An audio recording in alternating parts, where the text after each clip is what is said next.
it's time to sit back and relax with your favorite drink. And listen.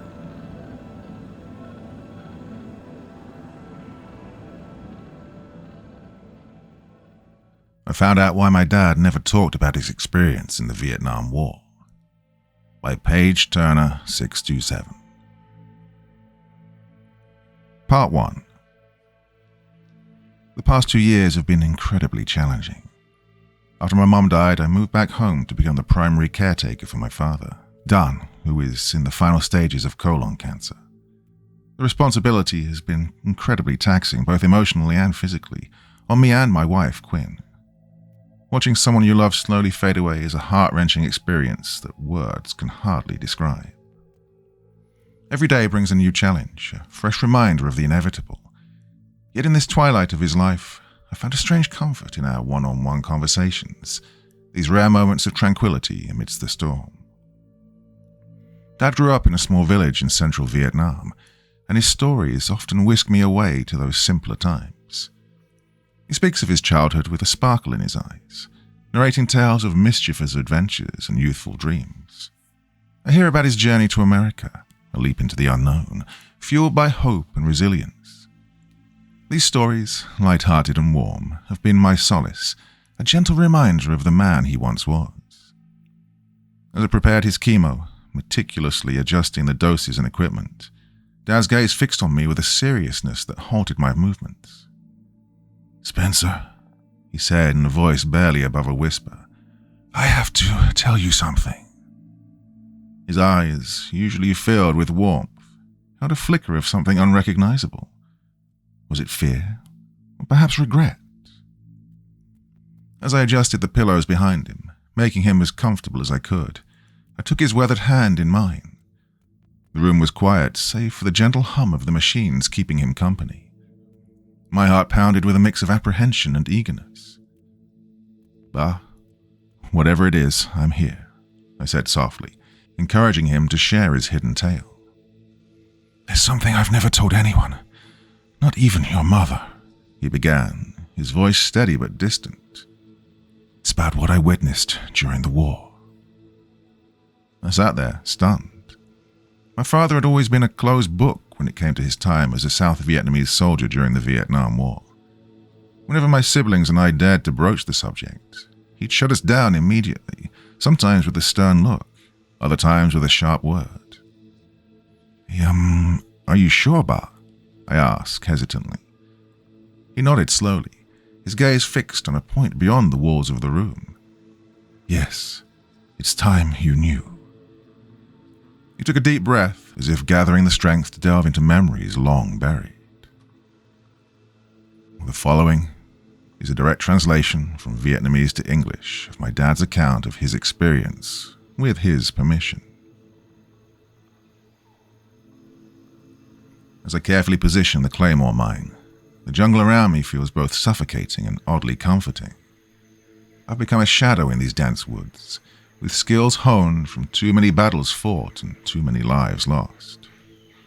The infamous Ho Chi Minh Trail, a serpent that weaves through the terrain, carrying the lifeblood of our enemy. Our position is strategically chosen. We're entrenched on a hilltop, offering a commanding view of the trail below.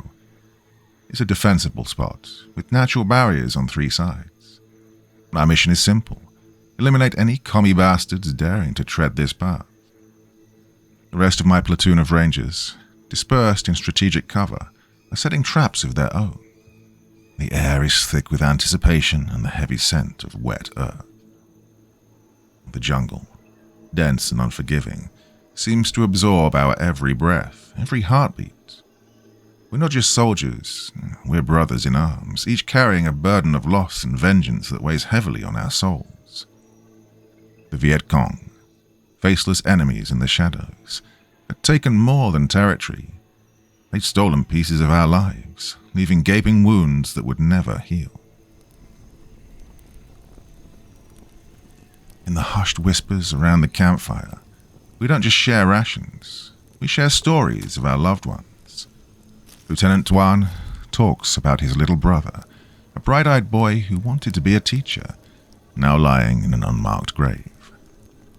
Private Xi's voice breaks as he recounts the night the North Vietnamese soldiers stormed his village, his mother's cry haunting his dreams. As I finish setting the mine, my fingers calloused and scarred, instinctively reach into the pocket of my uniform.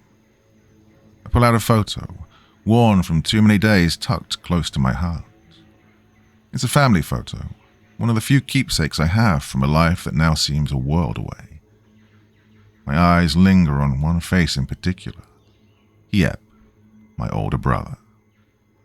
Hiep, the person who taught me how to ride a bike on the uneven dirt roads of Toi Long. Hiep, the person who used his own body to shield mine when our drunken father came home in a fury, his fists itching for something to hit. Hiep, the village official with dreams of peace, whom the Viet Cong executed during the Tet Offensive, leaving his body in a ditch along with their other victims, as if his life meant nothing. I can still see my sister-in-law, once vibrant and full of laughter, wearing the veil of a widow, her children's eyes reflecting a future stolen. Every patrol, every ambush we set, it's not just a military strategy, it's a personal vendetta. In the quiet moments when the jungle whispers its ancient secrets, I find myself talking to my brother, promising him justice, promising him that his death will not be in vain. As I glance to my side, I see my friend, Specialist Vin, his fingers deftly moving over the beads of his rosary. "Hey, Vin," I whisper, nudging him gently. "Make sure you say a prayer for me too." I give him a half-hearted smile. Well, I'm a Buddhist, but in times like these, I'll take all the protection I can get. Vin looks up with a small, knowing smile. "Don't worry, brother. God watches over all of us." Sergeant Nguyen, a stern figure whose presence commands respect, moves silently among us, his steps barely disturbing the forest floor. The lines on his face tell stories of countless battles, each crease a testament to his resilience. He pauses beside me, his eyes scanning the perimeter with a practiced gaze. "Corporal Dan," he addresses me, using my given name which few dared to utter. "Everything secure on your end?" I nod, meeting his intense gaze. "Yes, Sergeant. The claymores are set, and the men are in position." He places a firm hand on my shoulder, a rare gesture of camaraderie. "Good. Remember, it's not just about holding the line. It's about protecting each other. We're all we have out here." His words, though simple, resonate deeply. I nod in agreement. As he moves on, I find a secluded spot near a towering tree, its roots offering a makeshift seat. The night is slowly descending, wrapping the jungle in a cloak of darkness. The chirps and calls of nocturnal creatures become the soundtrack of our vigil. Time seems to stretch and compress in these waiting hours. Every shadow becomes a potential threat, every rustle a possible enemy. In the enveloping silence, as the jungle's heart beats in sync with ours, I catch myself humming softly. It's a nervous tick, a habit I've picked up somewhere along the way, a means to steady my jittering nerves. Late into the night, as the moon casts its silver glow over the jungle canopy, we lie in wait, each man a coiled spring, ready to unleash hell at a moment's notice.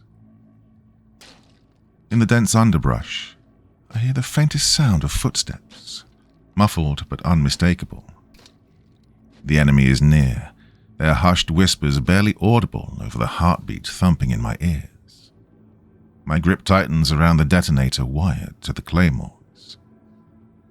The Viet Cong, unaware of their impending doom, continue their advance, inching closer to our trap. The tension is palpable, a physical weight in the air. I wait, my senses heightened, for the perfect moment to strike. And then, when they're almost upon us, close enough for me to smell what they had for dinner on their breaths, I press the detonator. The explosion is deafening. a fiery eruption that tears through the night.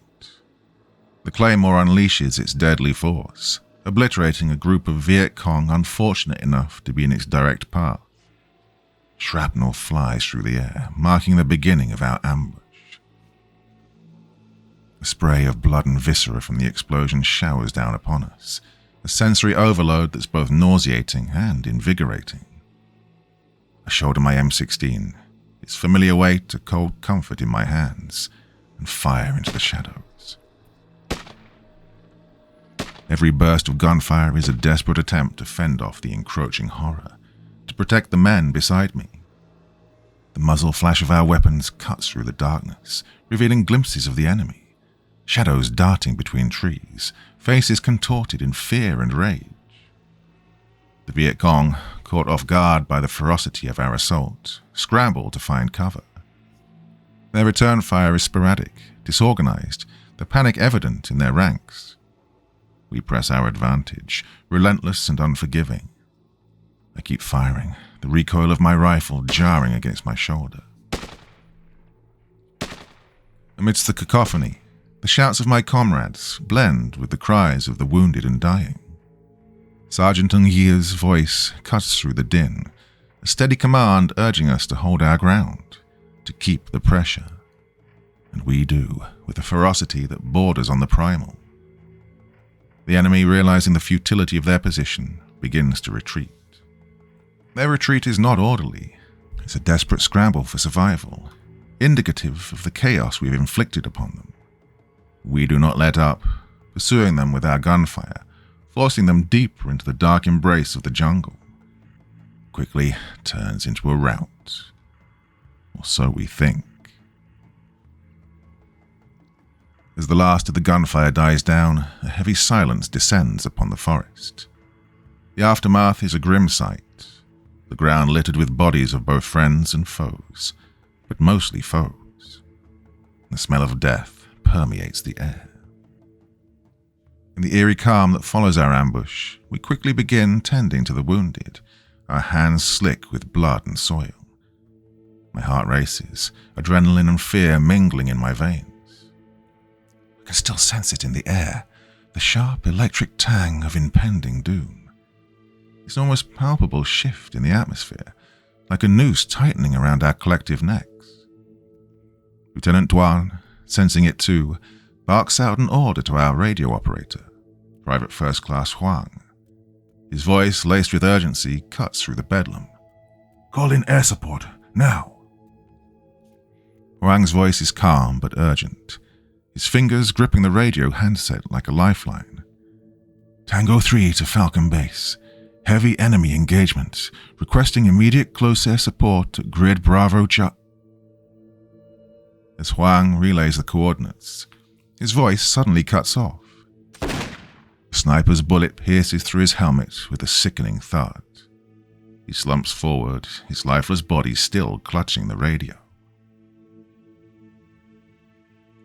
Duan snatches the radio handset, his voice a mix of determination and desperation.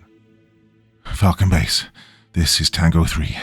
Coordinates Bravo Charlie 59. We need immediate air support. Over."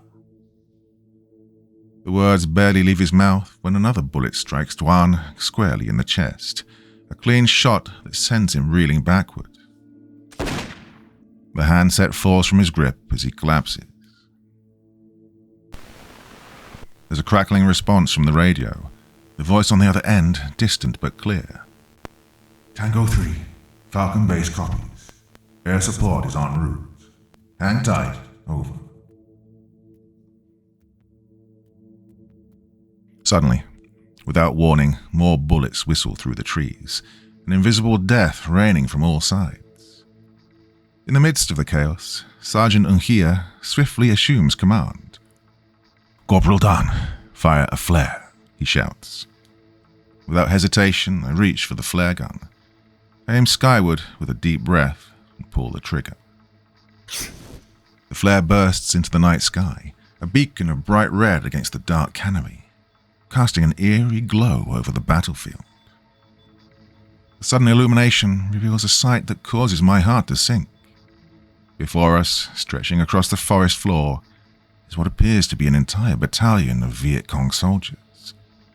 Their numbers are overwhelming, like a dark tide threatening to engulf us. A shrill whistle pierces through the air, a harbinger of further violence. It's quickly followed by a flood of Viet Cong charging out of the jungle, their weapons firing wildly. Their faces are a blur of hatred, illuminated sporadically by the flashes of their guns. In an instant, our position transforms into a maelstrom of bullets and screams. We return fire, but it's a desperate, uneven battle. "Hold your ground!" Here barks. The gunfire intensifies as the Viet Cong try to overrun our position before air support arrives. We fight back with everything we have, but the fear is palpable. Every soldier knows that the next bullet could be theirs. The enemy crashes into our lines with a ferocity that turns the battle into a savage melee. Bayonets flash in the dim light, slicing through the air with deadly precision. Rifle butts smash against bone and flesh. Fists, hardened by desperation, strike with a raw primal force. In the midst of this chaos, a Viet Cong soldier lunges at me, his bayonet gleaming in the moonlight, attached menacingly to the barrel of his AK-47. The feeling of imminent death grips me, but instinct takes over. In a swift motion, I sidestep his charge, feeling the rush of air as the bayonet slices past me. I grab his arm, using his own momentum against him, and twist it violently. The AK clatters to the ground. We're now locked in a desperate struggle, our faces just centimeters apart. The soldier, quick and agile, doesn't falter. With a sudden jerk, he breaks free of my grasp and in a fluid motion sweeps my rifle away, leaving me disarmed too. His eyes lock onto mine. I can see the raw desire to survive in his eyes. We both know it's either him or me. With a surge of strength, I push him back. He stumbles, but quickly regains his balance, his eyes never leaving mine. We circle each other warily, each waiting for an opening. The sounds of battle around us fade into the background, this moment becoming a world unto itself. Suddenly, he lunges again, his fists aimed at my face. I deflect his blows, feeling the impact resonate up my arms. I counter with a punch of my own, catching him off guard. He reels back, but I don't let up. I grab a discarded rifle from the ground and swing with all my might. The rifle butt connects with his head with a sickening thud, sending him sprawling to the ground. He's dazed but not defeated. Without hesitation, I raise my rifle, aiming it squarely at his chest. The weight of the decision presses on me, but survival leaves no room for doubt. I squeeze the trigger. The sound of the shot echoes in my ears. His body jerks with the impact, then lies still. I don't linger on the act. There's no time for remorse or reflection in the heat of battle. In the midst of this frenzy, I catch sight of Sergeant Unhia. He's moving with a limp now, his usual steady gait faltering. Blood seeps through the dark green fabric of his fatigues. But despite his injury, he continues to fire, his resolve unbroken. I rush to his side. "Sergeant, you're hit," I shout over the din of battle. "Medic! I need a medic here!" Unhia grabs my arm, and his grip is strong, belying the pain he must be enduring. "Listen, Don," he says with urgency. "We need to retreat, regroup, and live to fight another day." But Sergeant," I protest. He interrupts me with a fierce intensity. "Do it, Corporal. That's an order. Save the men." Reluctantly, I signal to the remaining soldiers, shouting orders for a fighting retreat. We start to fall back, moving with urgency but maintaining cover. The enemy, sensing our retreat, presses their attack, emboldened. Sergeant Unhia, despite his injury, maneuvers towards the M60 machine gun, a hulking presence. With deliberate, almost methodical movements, he mounts the gun, steadying it against his shoulder. He lays down a withering barrage of cover fire, the machine gun roaring to life in his hands. Each burst from the M60 is like a thunderclap, reverberating throughout the jungle. As we fall back, retreating into the dense undergrowth, I can't help but glance over my shoulder. I see Sergeant Unhia lying next to his spent weapon. I see him with a grenade, clutched tightly in his hand in a final act of bravery and self-sacrifice. His eyes meet mine one last time, conveying a silent message of farewell and a command to keep going. "Yeah, no," I scream, but it's too late. Pulls the pin and hurls himself towards a group of advancing enemy soldiers. The explosion that follows is deafening, a fiery blast that lights up the night.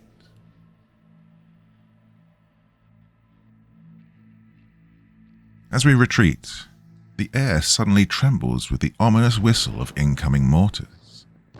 The forest erupts with a symphony of explosions, each blast shaking the earth beneath my feet. Dirt and debris rain down as trees splinter and fall, their mighty forms reduced to mere obstacles in our path. In the mayhem, a mortar shell lands perilously close. The impact of the shell sends me flying, my body slamming into the earth with brutal force. For a moment I'm dazed, my ears ringing, vision blurred. My cumbersome flak jacket takes the brunt of the blast. I feel a sharp pain in my chest, a searing heat that spreads rapidly.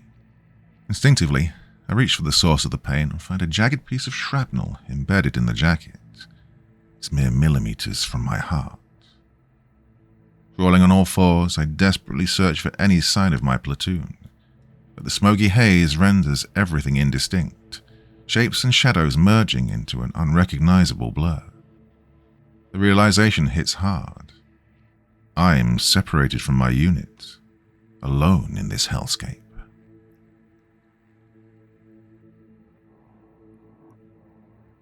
I crawl into a shallow ditch, my body scraping against the rough terrain. The ditch, barely enough to provide cover, becomes my temporary refuge. My heart pounds frantically in my chest. The air is thick with smoke and the smell of burning foliage. Through the haze, I catch glimpses of enemy soldiers sweeping the area, their voices a menacing murmur in the dense jungle. I press myself lower, my face against the damp earth, trying to make myself as small as possible. The mud and leaves cling to my uniform, blending me into the landscape.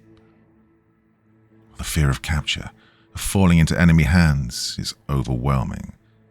Memories of stories told by fellow soldiers about the brutality of the VC surge through my mind. I hold my breath as a group of soldiers passes by the ditch. Their boots come perilously close. Mud and leaves falling from their soles.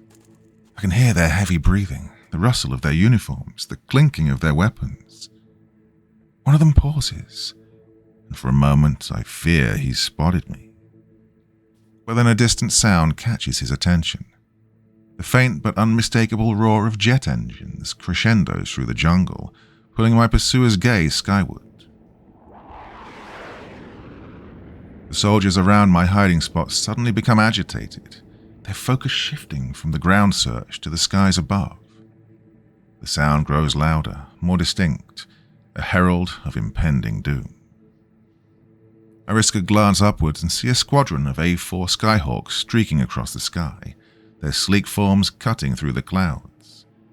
They move with a precision that speaks of deadly intent, a force of nature unto themselves.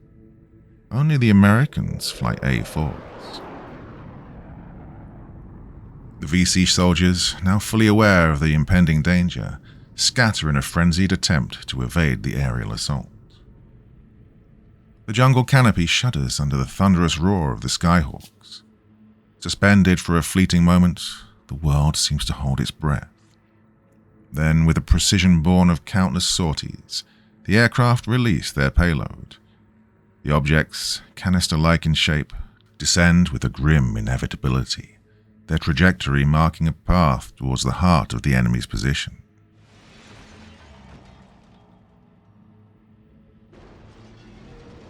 As the canisters impact, an inferno erupts. Not the familiar, searing orange of napalm, but an otherworldly glow that paints the pre-dawn in hues of eerie green and purple. The flames, unnaturally vibrant, consume the foliage with a voracious appetite, leaving behind a surreal landscape bathed in ghostly light. I know I must move, must put distance between myself and this alien inferno, or risk being consumed by it. The heat is intense, a wave of searing air that presses against my skin, urging me to flee. Crawling out of the ditch, I stagger to my feet, disoriented and dazed. My lungs ache from the acrid smoke, my eyes water from the intense light of the flames. I stumble forward. The ground underfoot is uneven, treacherous with fallen branches and debris. I'm driven by a primal instinct to survive, to escape this hellish scene.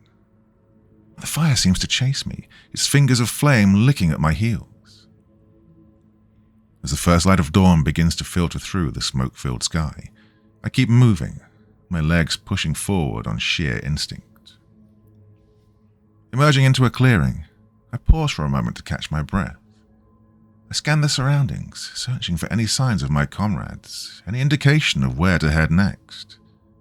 The eerie silence is unsettling. My throat is parched from the smoke and exertion. Reaching for my canteen, I unscrew the cap with trembling hands. Just as I raise it to my lips, a sudden sharp crack splits the air. Instinctively, I duck, but not before feeling the shock of impact against the canteen. Water splashes across my face as the canteen is violently jerked from my grasp. The sniper's bullet, aimed with deadly precision, barely missed my throat. The sharp report of the sniper's rifle echoed through the clearing. My heart racing, adrenaline surging through my veins. Every instinct screams to move, but I know the slightest motion could spell my end. The underbrush is dense, a tapestry of shadows that could conceal any army. My breathing is shallow now, each exhale a calculated risk. The sniper is patient, a tiger awaiting his prey to make that final mistake. Minutes stretch into an eternity. The sniper's silence is as terrifying as his bullets. Staying here is a death sentence. I need to locate him and turn the tables. I remember my training in counter-sniping. Find the sniper's lightly positioned, use the environment to your advantage, and move unpredictably. The shot came from the north, judging by the sun's position and the bullet's trajectory. He must be nestled high, with a clear view of the clearing. I focus on the trees, looking for any irregularities, any hint of human presence. And then I see it. A slight glint, a reflection of sunlight off a scope. It's subtle, but to a trained eye it's as glaring as a beacon. My pulse quickens. I've located the son of a bitch. With the sniper's position pinpointed, I start to formulate a plan to outmaneuver him. I need to close the distance without being detected. I grab a sizable rock from the ground, its rough surface biting into my palm. With a swift, practiced motion, I hurl it towards the east side of the clearing, opposite my position. The sniper, predictably, shifts his fire towards the sound. It's a momentary distraction, but it's all I need.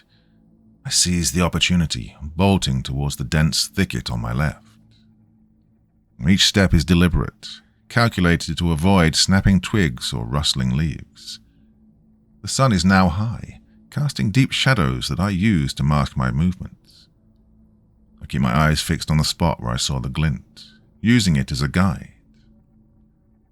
As I inch closer, the details of the sniper's perch become clearer. He's nestled in a crook of a large tree, his position commanding a clear view of the clearing. I continue my approach, moving in a wide arc to flank his position. The ground here is littered with fresh fallen leaves, a natural carpet that muffles my footsteps. I'm close now, close enough to hear the faint creak of him reloading his rifle, scanning the clearing for any sign of movement. The sniper is a slight figure, his body language tense and focused. He's armed with an SKS rifle. A conical straw hat conceals his face, blending him into the natural surroundings. My hand tightens around the grip of my M16. I raise it slowly, lining up the sights with where I expect his head to be. My breathing steadies, my finger gently pulling on the trigger. My rifle jams. The unmistakable click of the failed mechanism echoes mockingly in the quiet jungle. Panic surges within me, a cold wave threatening to wash away my resolve. The VC sniper, alerted to my presence, whirls around to face me. To my shock, it's not the hardened warrior I expected, but a young woman. Her black hair matted with sweat is tied back in simple pigtails that give her a deceptively innocent appearance. Her face streaked with dirt and an expression of deadly determination. For a moment we lock eyes, each of us taken aback by the other's appearance.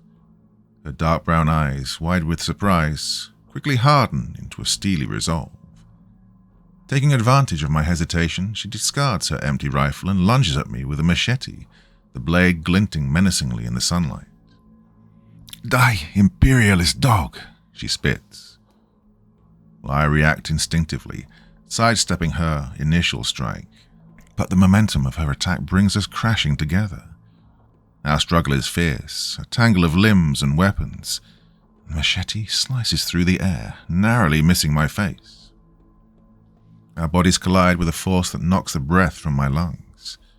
I grasp at her wrists, trying to wrestle the machete away, but her grip is unyielding. The edge of the blade presses against my neck, a cold, sharp threat that sends a shiver down my spine. I muster all the strength and manage to twist her arm, forcing the machete away from my neck. With a sudden surge of energy, I push her off balance.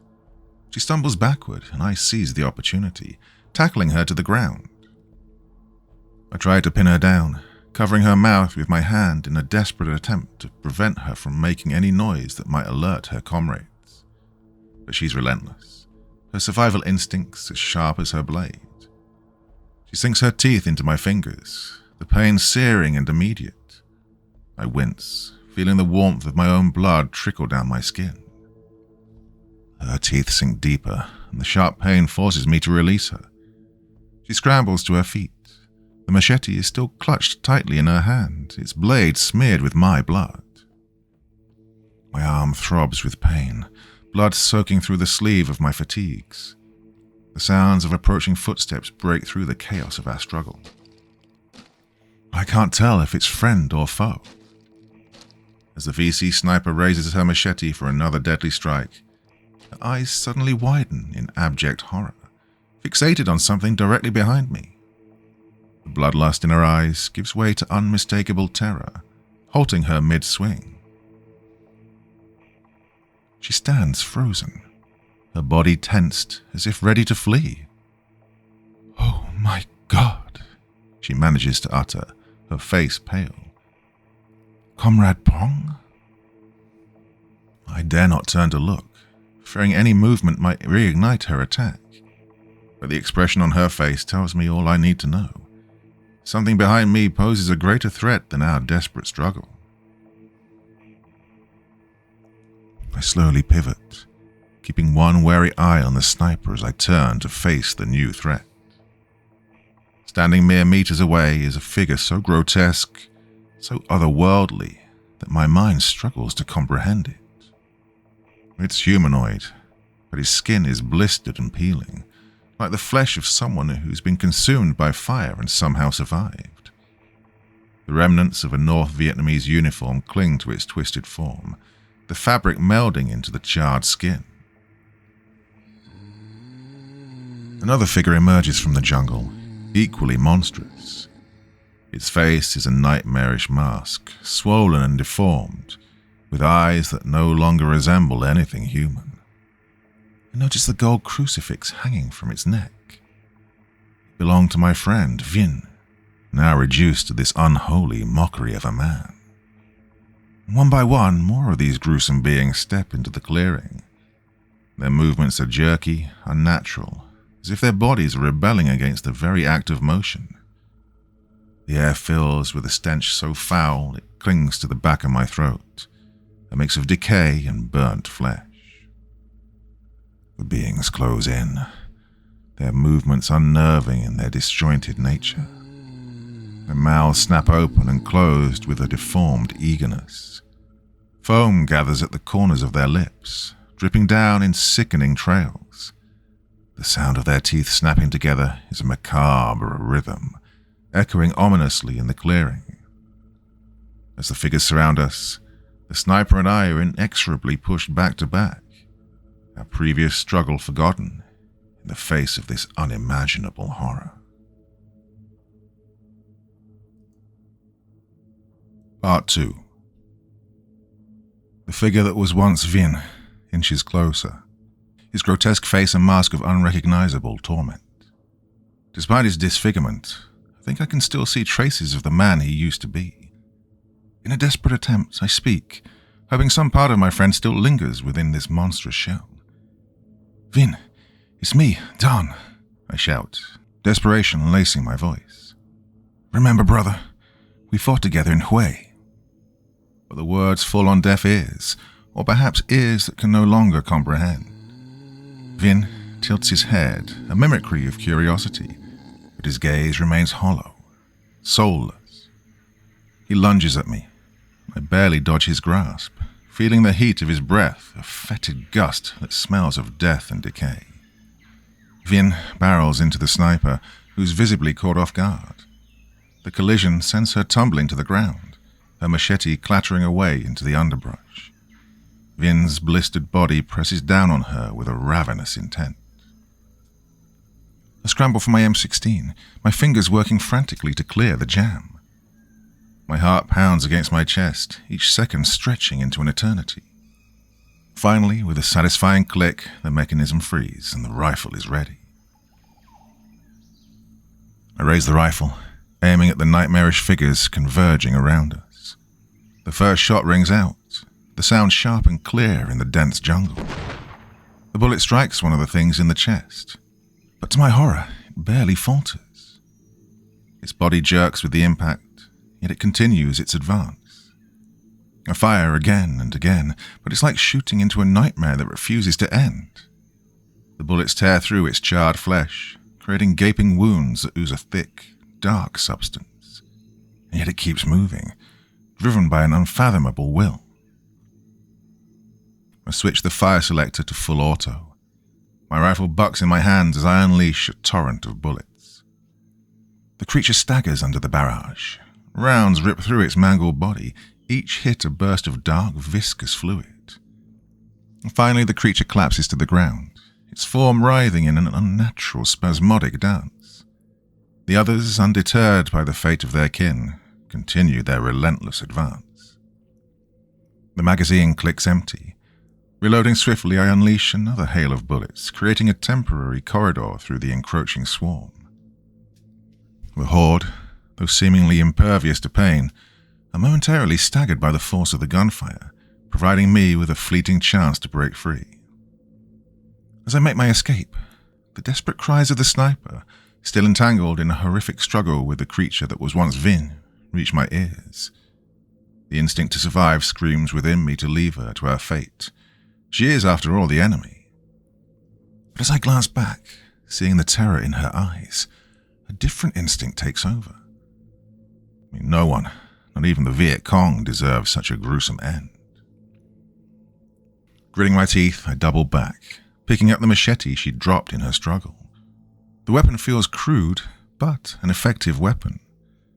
With a determined swing, I bring the machete down on Vin, severing the sinewy, charred arm that pins the sniper to the ground. He recoils, his inhuman wails piercing the air. Turning Vin over to face me, I see what's left of him. I feel a pang of sorrow. "Oh, Vin, Please, I plead, hoping against hope for a sign that some part of my friend still exists within his tormented shell. But the creature before me is a far cry from the man I once knew.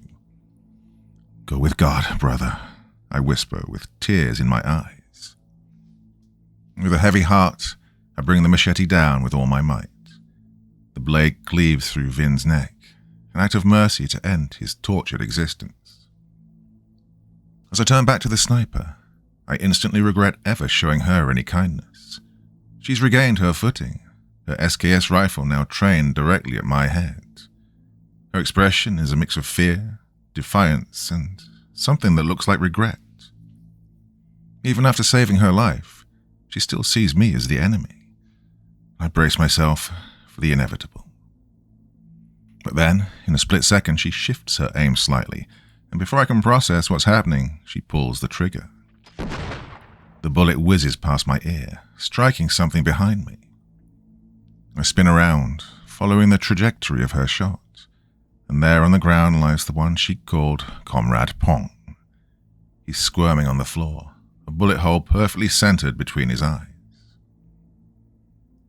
The sniper then lowers her weapon, taking a watchful step towards me, her eyes not leaving mine. I motion towards the dense undergrowth. We need to get out of here now, I say, my voice a mix of command and plea. She hesitates, the weight of years of indoctrination and hatred evident in her eyes. I extend the machete towards her, handle first. It's a gesture of trust, or perhaps necessity.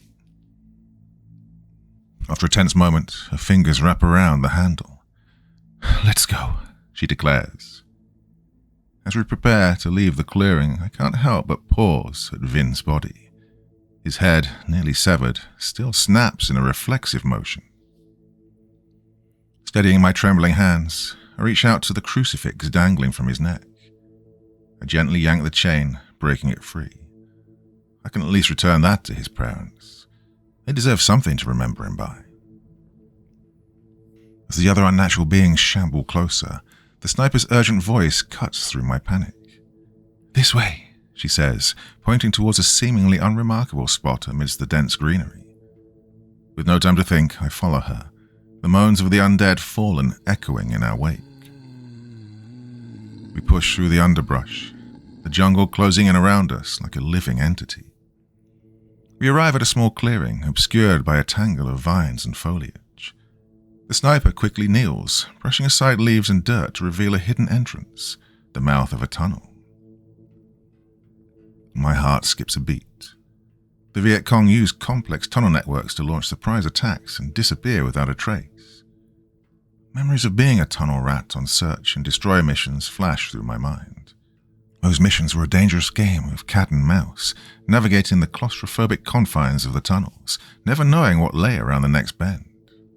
They were often riddled with traps, bungee sticks smeared with feces, tripwires connected to grenades, and dead falls. Suspicion and dread gnaw at my mind as I eye the dark opening warily. The sniper's eyes meet mine. She can see my hesitation. It's deserted, she assures me. We abandoned this section after a partial collapse. It's not safe, but it's better than what's out there. Her words carry a tone of sincerity, of raw urgency. I weigh my options, the known horror of the Viet Cong against the unspeakable terror of the creatures behind us. The decision is grim, but clear. We enter the tunnel, the sniper quickly sealing the entrance behind us, obscuring any trace of our passage. The immediate danger outside fades, replaced by the oppressive darkness of the tunnel. The air is thick, heavy with the scent of damp earth.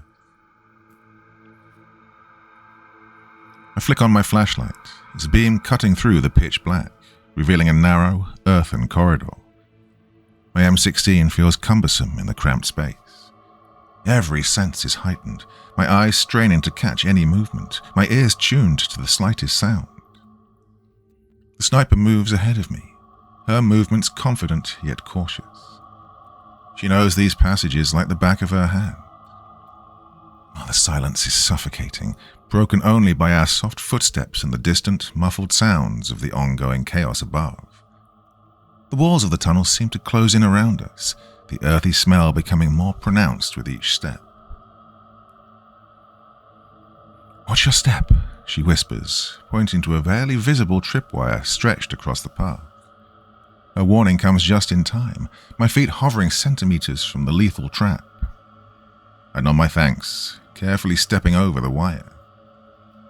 We pass small alcoves, some containing remnants of supplies, others empty save for the ghosts of their past occupants. My flashlight's beam dances across the tunnel walls, throwing eerie shadows that play tricks on the mind. Every shadow becomes a potential enemy, every sound a threat. My finger rests uneasily on the trigger guard of my rifle, ready for any danger. We eventually come to a spot that appears to have been a makeshift kitchen. Space is slightly wider than the rest of the tunnel, with charred remnants of a fire pit and scattered utensils. The sniper stops, her gaze scanning the area. She motions towards a corner where a few rusted cans and a small, battered kettle lay. "We can rest here for a bit," she says, her voice barely above a whisper. Exhausted, I lower myself to the ground, my back against the cool earth of the tunnel wall. The sniper does the same, keeping a cautious distance between us, her eyes never leaving me. "What were those bombs?" she demands, her voice tinged with accusation. "Those weren't normal explosives. They turned those men into monsters." I shake my head. "I don't know," I reply, honestly. "I've never seen anything like that before." Her expression hardens, the lines of distrust deepening. "They were dropped by your American masters," she accuses. "You have to know something." Frustration and anger well up inside me. "They're only bombing your people because you keep raiding and attacking my people," I retort. The sniper's expression darkens, her eyes flashing with a mix of anger and hurt. "How dare you?" she spits out, her voice low but filled with venom. "Do you know what the Americans did to—" She doesn't finish her statement. The words hang in the air, unspoken, as if they're too painful to bring to life. Instead, she just sits there silently, her hands resting on her rifle, her gaze fixed on me. As we settle into an awkward silence, our eyes meet occasionally, quickly looking away each time, as if acknowledging each other's existence is a betrayal of our respective causes. The silence between us is suffocating, a tangible presence in the cramped tunnel. I hum a tune under my breath, trying to distract myself from the oppressive atmosphere of the tunnel and the haunting moans that seem to claw at the very air around us. For a long time, the sniper remains silent, her expression unreadable as she listens to the faint hum. Finally, she speaks, her voice low, cutting through the melody. "What song is that?" she asks. "Just a song I heard on the radio," I shrug. "It's, nice," she admits reluctantly. After another brief silence, she speaks again. "Why did you save me?" she whispers, her eyes not meeting mine. Well, I ponder her question. "I don't know," I admit. "Maybe because, in that moment, you were just another person trying to survive, like me." There's a long pause before she speaks again. "You know, I would have killed you, given the chance." "Yeah, I know," I reply, "and I would have done the same." After another tense silence, I muster the courage to ask her a question. "Yeah, what's your name?" She looks at me, her eyes narrowing with suspicion. "Why do you want to know?" she asks, her tone guarded. "Are you interrogating me?" It's just a name," I say, trying to sound as non-threatening as possible. "I'm just curious." Finally, she relents, her voice softening just a fraction. "My name is Tuyết," she says. There's a hint of reluctance in her admission, a vulnerability she's likely not used to showing. "Tuyết," I repeat, letting her name roll off my tongue. It feels strange yet oddly comforting to address her by name, to acknowledge her humanity in this inhumane situation. "I'm done, by the way," I add. Tuyet looks at me for a moment longer, her eyes scrutinizing. You look like a Don, she says finally. What does that mean? I ask, trying to understand the implication behind her words. She shrugs, a guarded expression on her face. I don't know, you just do. Her speech pattern intrigues me. It's not the northern accent I'd expected. Your accent. You're from Guangnan province, aren't you? So what if I am? You are too, she replies, picking up on my similar accent.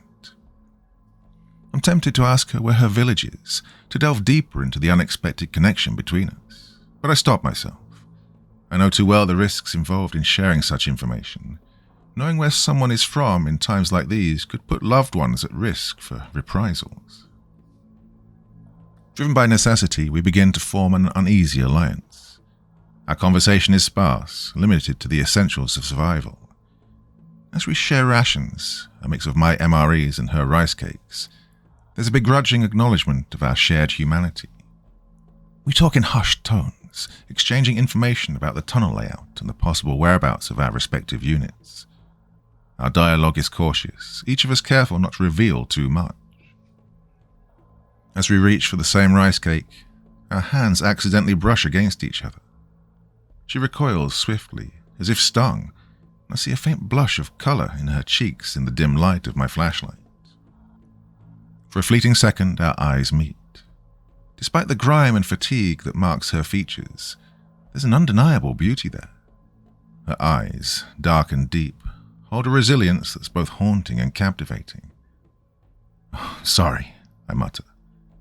It's okay, Tuyet replies, quickly regaining her composure. Our conversation is interrupted by a distant but distinct sound, the thumping of helicopter rotors. The sound grows steadily louder, vibrating through the earth and resonating in the narrow tunnel. Tuyet and I exchange tense glances, a silent agreement passing between us. We need to see what's happening above. Cautiously, Tuyet leads me towards a small aperture that serves as a discreet observation point. As we peer through the gap, the sight that greets us both is surreal and disconcerting. A squadron of UH-1 Hueys hovers above the jungle, their silhouettes imposing against the smoky sky. There's something off about them. They bear no markings or insignias, their usual identifiers conspicuously absent. It's as if they've been deliberately stripped of any affiliation, rendering them ghosts in the sky. Through the small opening, we witness the choppers rain hellfire down on the undead. Machine guns chatter, spitting streams of deadly lead. Rockets streak from their pods, trailing plumes of smoke before exploding amidst the reanimated corpses. The impacts are devastating, tearing through the undead with brutal efficiency. Limbs are severed, bodies eviscerated. The scene unfolds like a choreographed ballet of devastation.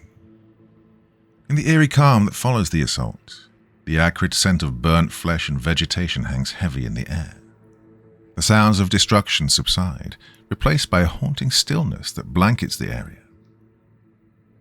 Then, movement from the trees catches my eye. A small group of figures emerges from the jungle's edge. They move with a weary but deliberate gait, their fatigues torn and stained with blood and mud. Recognition jolts through me. They're survivors from my platoon, battered but miraculously unaffected by the bombs that transformed others into nightmarish beings. Their arms wave frantically above their heads, desperately trying to signal the circling Hueys. The helicopters hover idly for a moment, as if contemplating their next move. For a fleeting moment, a glimmer of hope is spiked in my heart. Perhaps they've come to rescue the survivors, to pluck them from the hellish wasteland. But, in an instant, that hope is shattered. The helicopter's guns roar to life, spewing forth a torrent of bullets. The ground around the survivors erupts in a storm of dirt and debris. The Hueys transform from potential saviors to executioners. The men, my brothers in arms, react with a mixture of disbelief and horror. They scatter, desperately seeking cover where there is none. Their movements are frantic, but their fate is sealed. The relentless hail of bullets from above tracks their every move. I watch, powerless, as one by one they fall. The Hueys don't discriminate. They tear through flesh and bone like mechanized vultures. The guns do not cease until the last man lies still, his pleas for mercy drowned out by the roar of gunfire.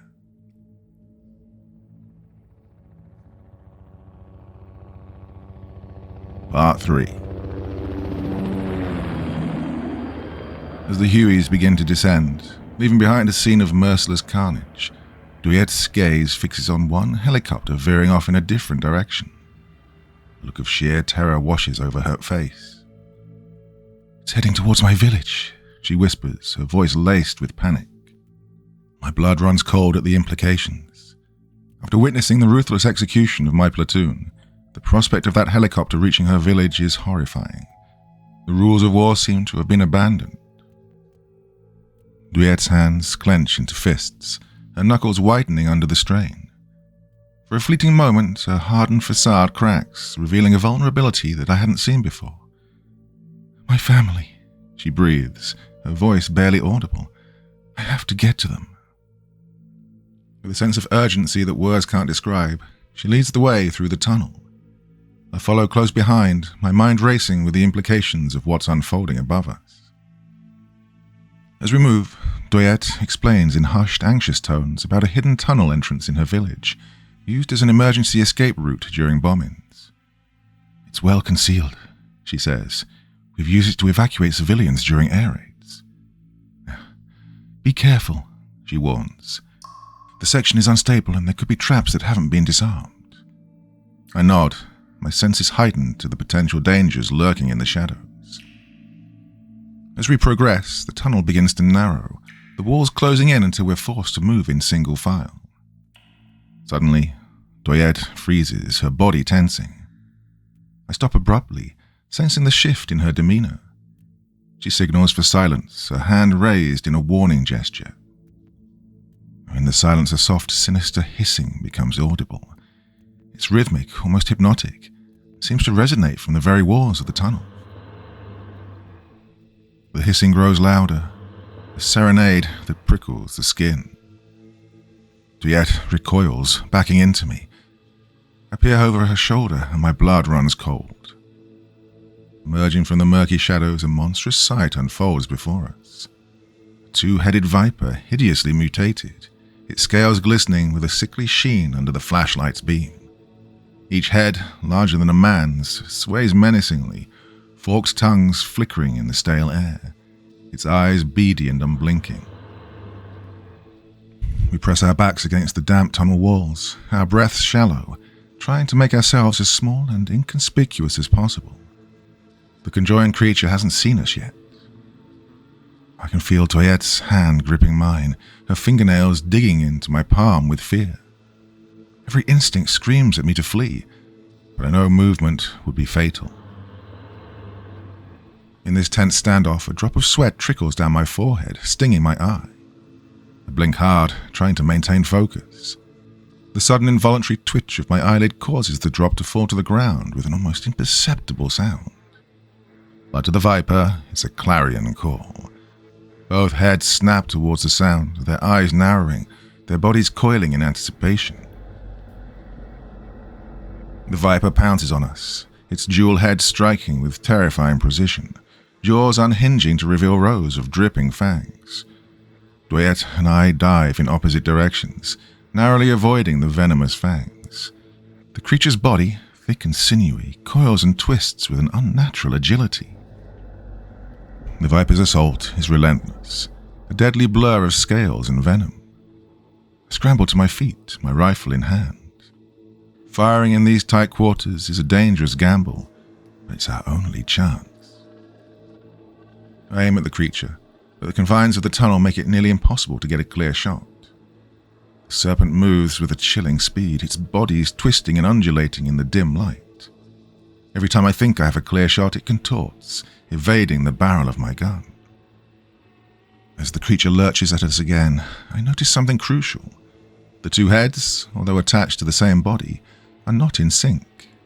They seem to struggle against each other, each head vying for control, unaware of the other's actions. It's a flaw that we can exploit. Tuyet, I whisper urgently. The heads, they're not moving in sync. We can use that. What do you want to do? She asks, her voice trembling. When I give the signal, make noise on your side and draw it towards you.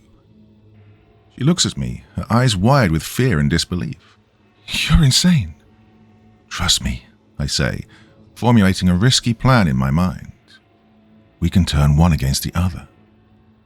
Tuyet hesitates, uncertain. But one of the heads lunges down again, narrowly missing her. The urgency of the situation leaves no room for doubt. She nods. Tuyet grasps her machete, striking it against the tunnel wall. The sharp metallic clangs echo through the confined space, drawing the attention of the mutant viper. Its head, momentarily distracted, swiveled towards the source of the noise. Seizing the opportunity, I leaped towards the right head, wrapping my arms around its thick, muscular neck. The creature writhes violently, its scales abrasive to my skin. The right head, in its frantic attempts to dislodge me, thrashes wildly, slamming me against the left wall. The left head, its attention now drawn towards me, strikes with lethal intent, its jaws agape and fangs dripping with venom. In the split second before the left head's fangs can sink into me, I release my grip on the right head and throw myself to the side. The left head's jaws snap shut with a sickening crunch. But not on me. Instead, its fangs sink deep into its twin, one of them piercing right through the eye. The sound is grotesque, a mix of a wet pop and a muffled scream. The right head writhes in agony, its eye oozing a viscous fluid that glistens in the dim light. The two heads, now entwined in a horrific embrace, seem to realize their mistake. But it's too late. The left head tries to disengage, pulling back with a desperate force, but the fang is lodged too deeply, effectively pinning them together. The snake's body convulses, its movements becoming a chaotic dance of self-destruction. We stand there, frozen in terror, and then survival instinct kicks in. Move, I shout, grabbing Tuyet's hand. We scramble away from the undulating mass, our footsteps pounding against the tunnel floor.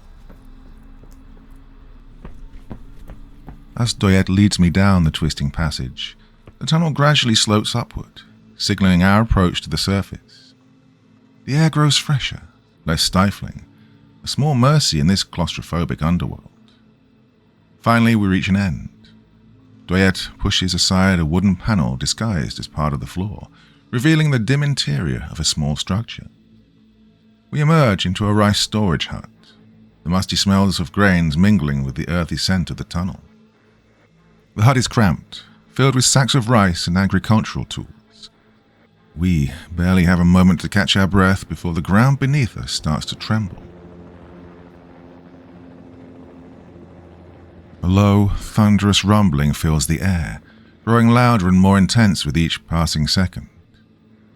The sound is unmistakable, the heavy rhythmic thumping of a Huey helicopter rotor, hovering directly overhead. Its presence is oppressive, like a dark cloud casting a shadow over us. The hut's wooden structure vibrates with the force of the rotor wash, dust and small debris falling from the rafters. The sacks of rice shift slightly, the tools clinking against each other in a discordant symphony. Tuyet moves to the small window, peering out with wary eyes. Her face drains of color at what she sees. Peeking cautiously beside Tuyet, the harrowing scene unfolding outside the hut sears into my memory, a tableau of terror and brutality.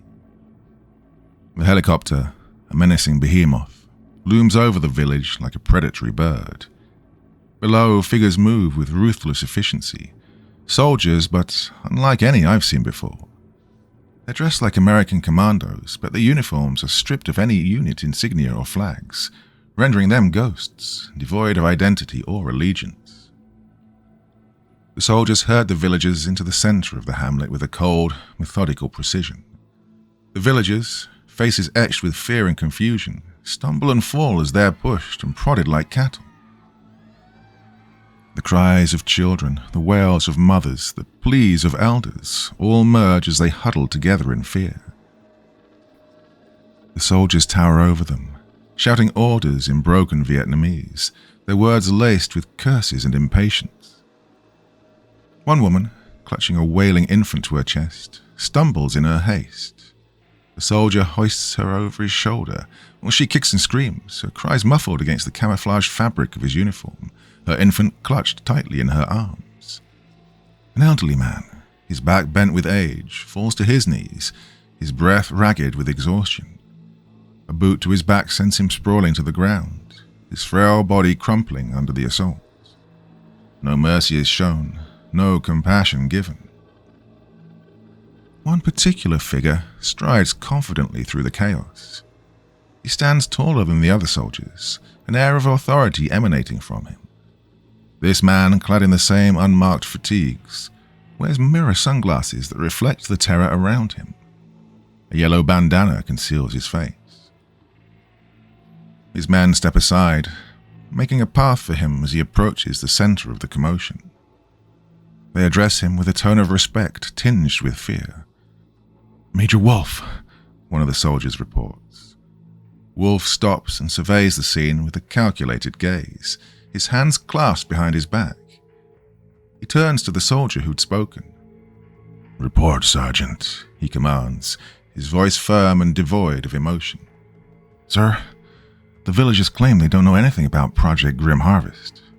We've searched their houses, interrogated several of them. Nothing." Wolf responds with an icy, humorless chuckle. "Bullshit, they don't," he says, his voice tinged with scorn. He pulls down his bandana, revealing a face that's as battle-scarred as it is cold. Wolf's movements are swift and predatory as he navigates through the crowd of villagers. His eyes scan the gathered people, searching for a target to make an example of. Without warning, Wolf's hand shoots out, seizing a woman from the crowd. She's young, perhaps in her late 20s, with a face marked by a life of hardship. Her eyes widen in terror as Wolf drags her forward, her feet stumbling over the uneven ground. Tuyet's breath catches in her throat, a strangled cry escaping her lips. "No, she live," she whispers, her voice breaking. The woman being manhandled is her older sister. The woman's cries are desperate, pleading for mercy in a voice choked with fear.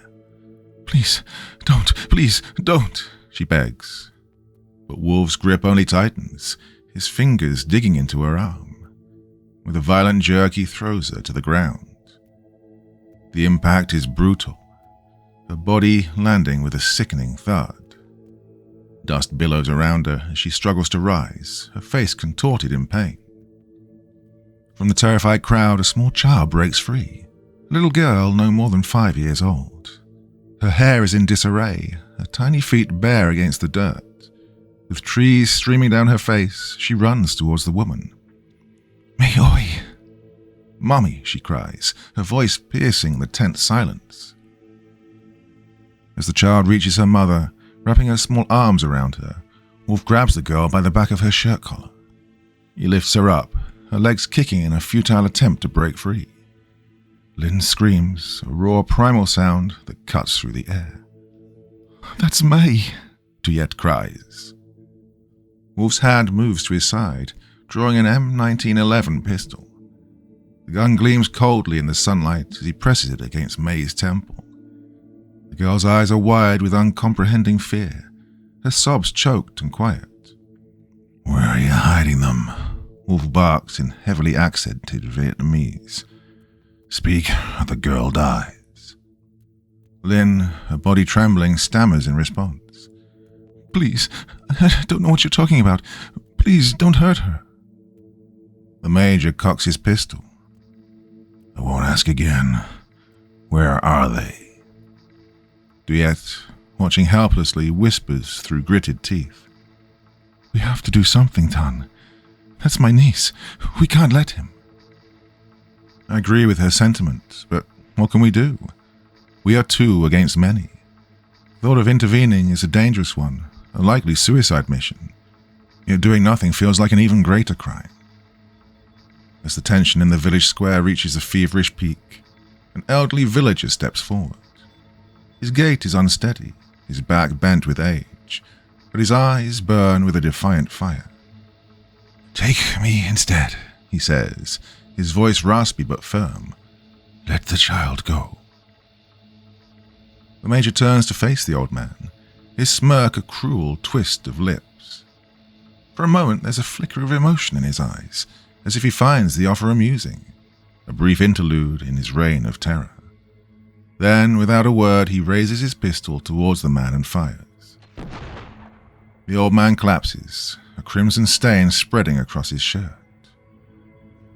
Now panic erupts among the villagers. Cries of horror and grief mingle with the wails of the child, still held captive in Wolf's merciless grip. Wolf tosses May roughly to the ground beside her mother, who immediately envelops her in a protective embrace. The girl's sobs are muffled against her mother's chest, her small body shaking with fear. Wolf stands up, surveying the village with a cold detachment. "Burn it all," he orders, his voice devoid of emotion. "Leave no witnesses." The soldiers hesitate, exchanging uneasy glances. The order seems to weigh heavily on some of them, a flicker of humanity in their eyes. But the major's authority is absolute. His men, trained to follow orders without question, begin the grim task. They move through the village, setting fire to the huts with flamethrowers. The thatch roofs catch quickly, flames licking upwards, consuming the structures in a voracious blaze. The men of the village are forced to one side of the square, their hands bound behind their backs. Their fate is one of bullets to the back of the head and unmarked graves. The women, clutching their children, are herded into a group.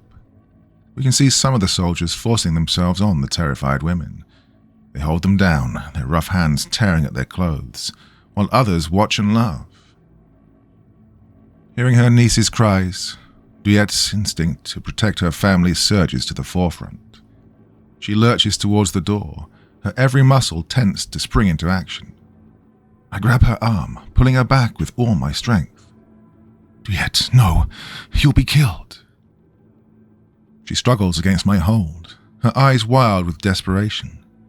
"My family, I can't just—" "Listen to me," I beg, my voice strained with the effort of restraining her. "Rushing out there will only get us both killed. We need to think this through." Our heated whispers are suddenly cut short by a chilling, guttural moan from under a pile of rice sacks in the corner of the hut. Our heads snap towards the sound, our bodies instinctively tensing for a new threat. We approach the corner cautiously, my flashlight's beam cutting through the dimness of the hut. A hand protrudes from under the sacks. Oh, it's a ghastly sight, skin charred and blistered, fingers twisted unnaturally. Another moan fills the air, laden with pain and suffering. We gingerly pull away the sacks to reveal a woman, or at least what's left of her.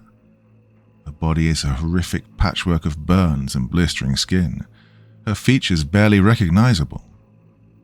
Thick hemp ropes bind her tightly, digging into her already damaged skin, suggesting she was tied down as a precaution by someone who feared what she had become.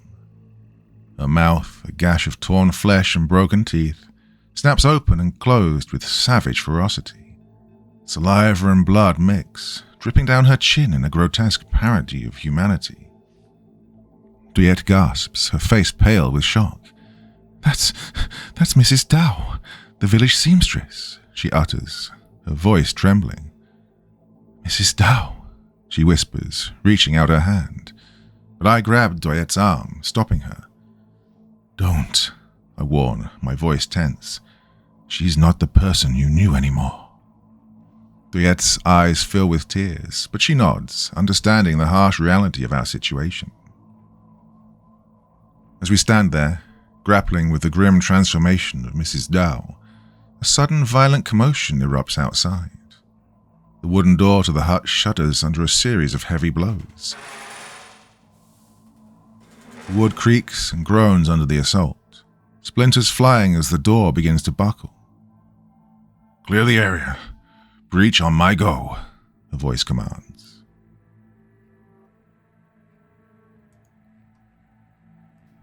Part 4. In the palpable tension that fills the cramped space of the hut, I lean in close to Tuyet, my voice a whisper. "I have an idea, but we need to act fast." I explain my risky plan to her. With a solemn nod, she positions herself by the doorway of the hut. Tuyet takes a deep breath, then shouts towards the door, her voice cracking with a feigned helplessness. "Jungban, Embralai. Don't shoot, I'm coming out." The soldiers outside respond with a barrage of taunts and obscenities, their voices laced with cruelty and anticipation. "Come out, sweetie. Let's see if you're as pretty as you sound." One jeers, his laughter harsh and mocking. "Yeah, come and show us a good time," another chimes in, his tone dripping with malice. "We won't bite. Hard." "Han Hu Em. I love you," a third commando shouts in broken Vietnamese, giving smoochies. Ignoring their taunts, I grab hold of Mrs. Dao's bindings, guiding her twisted form to face the door. I struggle to hold her as she grows more agitated, sensing her impending release. Tuyet, her back against the wall, carefully unlatches the door, keeping her body out of the soldier's line of sight. The door creaks open a sliver, a thin beam of sunlight piercing the gloom of the hut. As the door swings open, the air crackles with tension, a moment frozen in time. The commando's eyes widen in shock as they catch sight of Mrs. Dao. "Oh, fuck," one manages to utter. I slacken my grip on Mrs. Dao. She lunges forward with a guttural roar, her charred form a blur of rage and hunger. Her teeth sink into the nearest commando's neck with a ferocious ferocity, tearing through flesh and arteries. Blood spurts in a gruesome fountain, painting the air crimson as he collapses, his cries gurgling into silence. In the split second of shock that follows the savage attack, Tuyet and I seize the moment. We step forward, rifles raised, opening fire on the stunned soldiers. The soldiers at the doorway are quickly neutralized under our rapid fire, their bodies slumping to the ground. We press on, using Mrs. Dao's convulsing body as a shield. The sensation of bullets thudding into her is unnerving. The sudden eruption of violence transforms the scene into one of chaotic carnage. Bullets whiz past, finding targets in flesh and wood alike. We move grimly, our weapons spitting death at the unwitting soldiers. The enemy, recovering from their initial shock, returns fire with disciplined volleys. The villagers, caught in the deadly crossfire, scramble for cover. A young man, barely out of his teens, falls clutching his chest, his eyes wide with disbelief. A mother, her arms shielding her children, darts behind a crumbling wall, her prayers whispered between breaths. We're outnumbered and outgunned, a fact that becomes more apparent with each passing second. Tuyet's face is a mask of determination, but I can see the fear in her eyes. We duck behind a fallen cart, its wood splintered by bullets, offering scant protection. "I'll cover you. Move to that building there," I shout to Tuyet, indicating a partially destroyed hut across the way. Her nod is terse, her movement swift as she darts forward under the cover of my gunfire. The firefight intensifies, the enemy's fire becoming more concentrated. Bullets chip away at my fragile cover, sending splinters flying. My magazine runs dry, I slam in a new one, the click of the magazine home a comforting sound. As Tuyet reaches the relative safety of the hut, she turns and lays down covering fire for me. I make a break for it, sprinting with a speed I didn't know I possessed. Bullets kick up dirt around my feet, a terrifying reminder of how close death is. Reaching the hut, I dive through the doorway, rolling to a stop beside Tuyet. But our respite is fleeting, the illusion of safety shattered as the rhythmic throb of the Huey's rotors grows more loud, more insistent. Through the shattered window of the hut, we see the helicopter pivot in the air, its deadly armament aligning with our precarious shelter. The sight of Major Wolf, perched menacingly in the passenger seat, his cold smile chills my blood. His hand motions commandingly, a silent order to his gunner. Huey's minigun swivels towards us, its barrels glinting ominously in the sun. Time slows, each millisecond stretching into eternity as we brace for the storm of bullets. But then the air is split by a different sound, a sharp piercing whoosh that cuts through the din of battle. A rocket, a thin trail of smoke in its wake, streaks through the air with lethal precision. The Huey, caught off guard, attempts a desperate evasive maneuver. Too late. The rocket connects with a thunderous impact, engulfing the helicopter in a ball of fire and smoke. Debris scatters, raining down on the battlefield like a deadly hail. In the stunned silence that follows, I turn towards the source of our salvation. There, standing with the spent tube of an M72 LAW slung over his shoulder, is Specialist Van, one of my squad mates. His uniform is torn and stained with blood and soot. As I grapple with the shock and relief of seeing him alive, two more figures emerge from the smoke and rubble, weapons at the ready. They're members of my squad, Private First Class Lam and Private Hung, both of whom I'd feared lost. Lam, his face smeared with grime and blood, brandishes an M79 grenade launcher. Hung, carrying an extra bandolier of ammunition, moves with a limping gait, evidence of a wound not fully healed. Their arrival turns the tide of the firefight, bolstering our numbers and morale. Without wasting a moment, we coordinate our assault. Lam positions himself behind a shattered wall, peering through a gap to aim his M79. With a steady hand he fires, the grenade launcher's distinct thump echoing through the village. The 40mm grenade arcs gracefully before detonating amidst a group of commandos attempting to flank us. The explosion sends shrapnel tearing through the ranks of attackers. Horrific screams follow.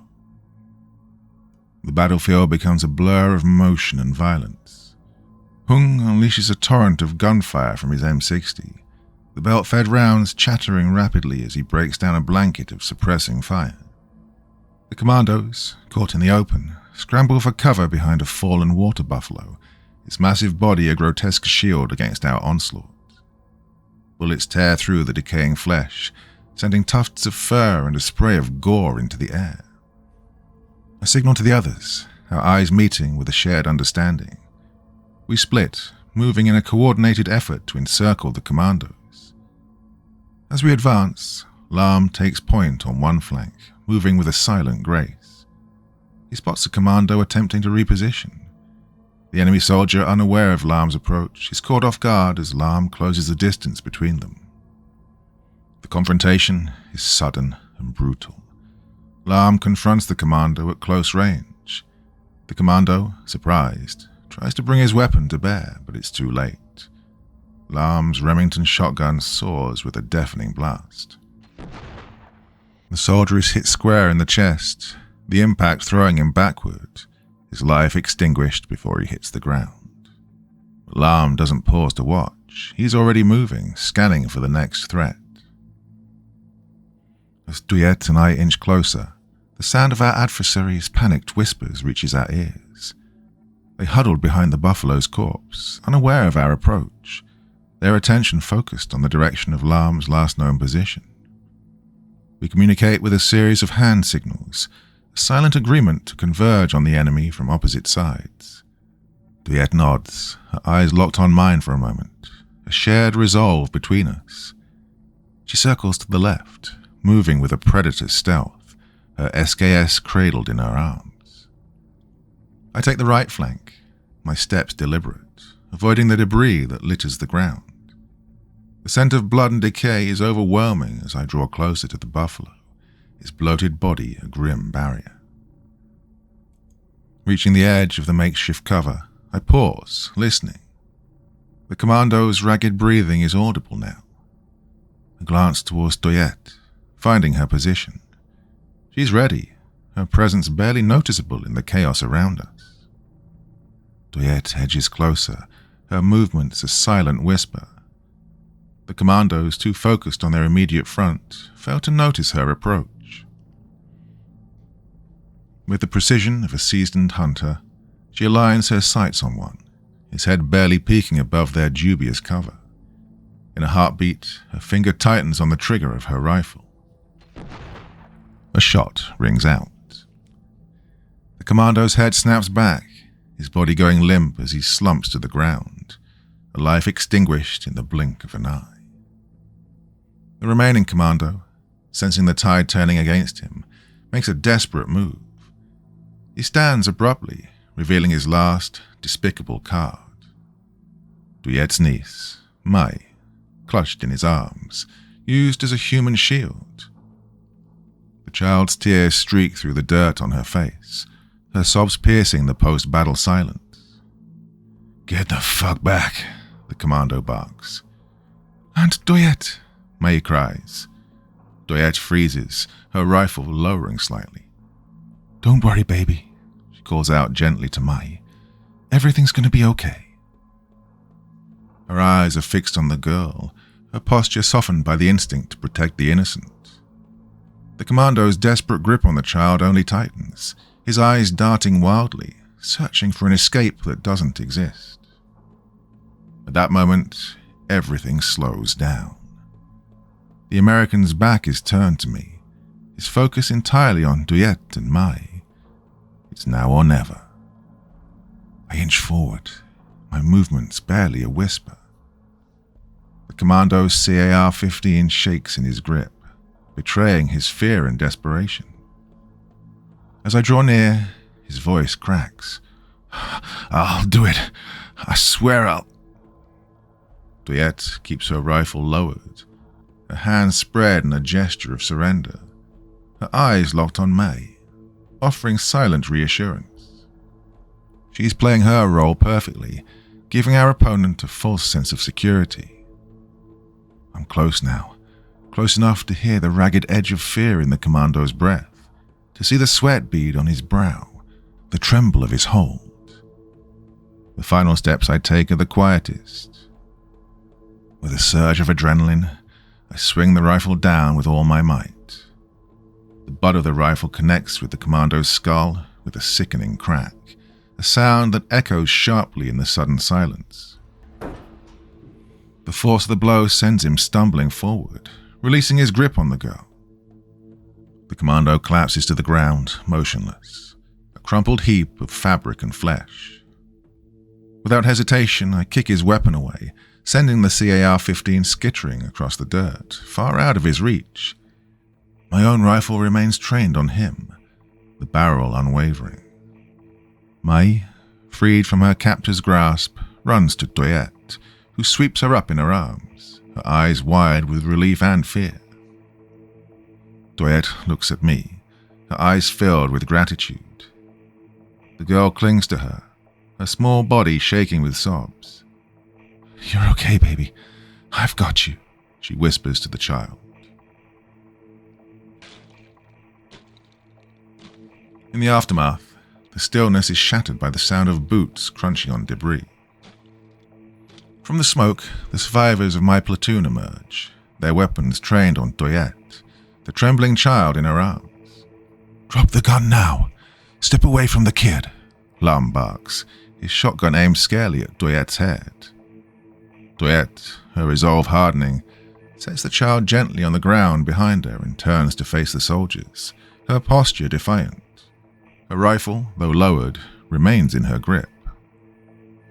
I step forward, placing myself between Tuyet and the survivors of my platoon, my back to her as I face my men. "Stand down."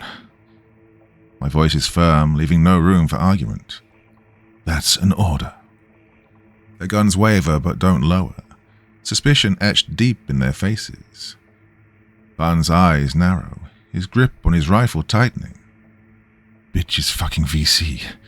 We can't trust her. Tuyết is with me, I say firmly. Dan, what are you doing? Hung challenges. You're on a first-name basis with the enemy now? She saved my life, I exclaim. She what? Hung asks, bewildered. And I saved her life, I add, my voice steady but laced with an urgency that I hope conveys the gravity of what Tuyết and I have been through. We'd be dead without each other. Or worse. The men's eyes flick between me and Tuyết, their fingers still tense on their triggers. Tuyết stands her ground, her gaze steady and unflinching. Lamb's voice cuts through the tense silence. And how many of our men did she kill in the ambush? How can you just stand there and defend her? Tuyét's response is a quiet confession, her voice steady despite the weight of her words.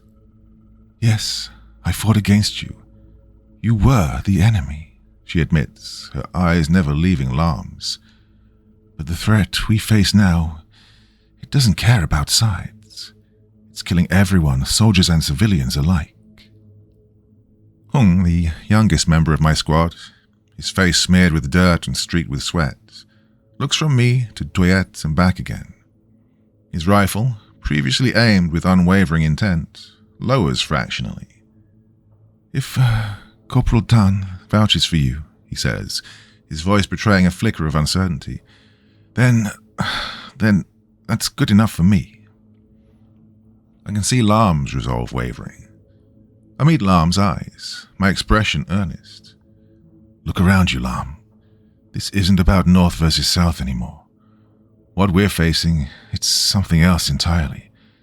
It doesn't see uniforms or flags. It just destroys. Lamb's eyes still hold a shadow of doubt, but he nods, acknowledging my command. I hope you know what you're doing, Dan, he mutters, his voice a gruff concession to my authority rather than any trust in Tuyết. Van remains the last holdout, his stance rigid, his rifle still aimed at Tuyết. You shitheads are really going to fall for her act, he growls. I meet Van's gaze squarely, my voice steady. It's not an act. You saw her fight beside us. She took down those commandos just as we did. One pretty face and you've all called a case of stupid, Van says with contempt. Have you forgotten what her kind did to Heap? Van's words hit me like a physical blow. The mention of my brother dragging up memories I fought hard to keep at bay. I lock eyes with Van. You think I've forgotten? Every day I carry that with me. But this isn't about revenge. It's about survival. Yeah, and I'm going to ensure our survival by blowing her brains out, he counters. You're going to make that little girl watch her aunt get shot? I press, nodding towards the trembling child now clinging to Tuyét's leg, her small face buried in the fabric of her trousers. Is that the kind of man you are, Van? What would your daughter think of her father right now? Van's jaw clenches, his gift shifting between me, Tuyết, and the child. God damn you've done. The standoff stretches on, a moment frozen in time as Van wrestles with the implications of his actions. Finally, with a barely audible sigh, Van's stance softens. The tension in his shoulders eases as the rifle lowers, the barrel pointing harmlessly to the ground. As he moves past me, he leans in close, his breath warm against my ear. If she betrays us, I'll shoot both of you myself, Van says, a challenge and promise woven into his words. The air is filled with the acrid smell of gunpowder, wails, and the metallic tang of blood. Tuyết moves among the surviving villagers, offering comfort and assessing injuries with a gentle efficiency. Meanwhile, I signal to my men, directing them towards the unconscious commando sprawled on the ground. His body lies motionless. We approach with caution, aware that the enemy, even in defeat, can still pose a danger. Pan and Hung secure the commando's arms behind his back, using the remnants of his belt to bind his wrists. As they do, I notice the disturbing trophy that adorns his neck, a necklace made of human ears, their edges frayed and bloodied, and a visceral disgust churns in my stomach. "Fuck," Lam exclaims. "Who would do something like this?" "A monster, that's who," Van says, spitting on the ground. I take a look at our captive's face. I'm struck by how young he looks, barely out of his teens. I can't help but wonder what series of events led him to this moment. What could compel someone so young to embrace such darkness? I hold up his dog tags, flipping them over in my hands. The cold metal feels heavy, engraved with the name Elijah Wright. I begin to search his pockets, methodical and thorough. Aside from a few crumpled bills, a Zippo lighter, and a small baggie of black tar heroin, there's little of interest until my fingers close around a small, worn photograph. Pulling it out, the image that greets me is striking. It's Wright, his arms wrapped around a young woman in an embrace. They're smiling, lost in a moment of joy. It strangely humanizes him. As we turn our prisoner over to check for concealed weapons, I catch a sight of a tattoo on his bicep. It's a macabre image. A smiling skull, blood dripping from its jaws, adorned with a green beret. The letters MACV SOG are inked in bold underneath. It's the name of a shadowy organization I've only heard whispered about in hushed tones. Rumored to be directly run by the American CIA, their operations are the stuff of ghost stories among the rank and file.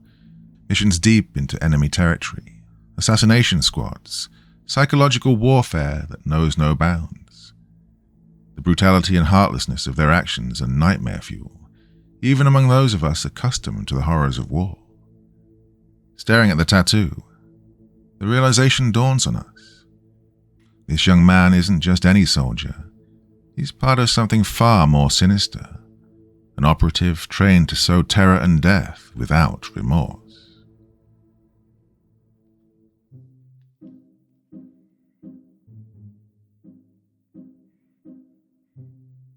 Well, my dear friends, I hope you agree with me that this one is just getting better and better. We're just about halfway through it now, so a couple of more episodes to go, and I'll keep doing the same format of including every episode in each of the videos, because a lot of you prefer it that way. And I'll leave a timestamp in the video description so you know where to go to if you don't want to listen to the whole thing again. Okay, excellent, wonderful. Thoughts, feelings, anything else you want to say in the comment section below the video. And once again, I apologize for my iffy Vietnamese pronunciation there. I'm doing my best, I really am. I did try and look up some things, but it's particularly difficult in some cases. But I'm trying my best. I know you appreciate that. Well, until next time, well, back again tomorrow with another podcast, and then back here on Friday with something equally wonderful, I promise you. Until the next time, my dear friends, very, very sweet dreams, and bye-bye.